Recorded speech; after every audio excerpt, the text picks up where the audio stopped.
कपडे सुकत घातले ते काढले नाही तर बडबड चालू केली.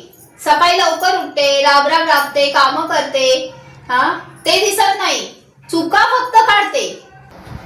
काय ग नळ चालू ठेवून तो गप्पा मारत बसली.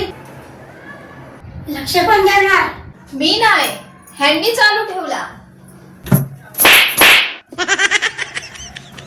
आईने तुम्हाला मारलं, मनाला लागलं नाही?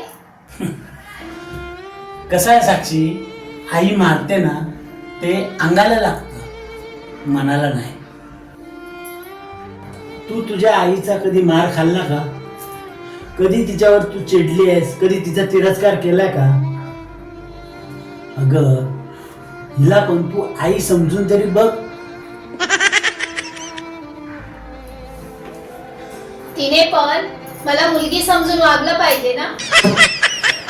ठीक आहे, सांगतो मी आईला. अगं तू पण मुलीसारखं प्रेम करून तरी बघ. तिच्या वागण्याने काय फरक पडतोय? मी तर बोलणारच आहे.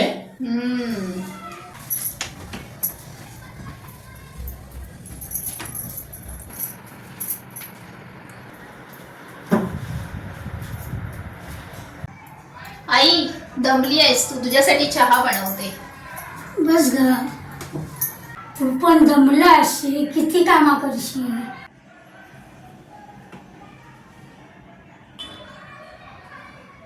तू काय बघतो? दोघींसाठी आमची चहा घेऊन ये.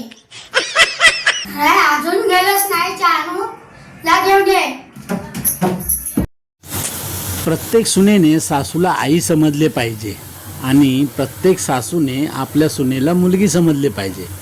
मग बघा घर कसे नंदनवन होते ते. आवडल्यास नक्की शेअर करा.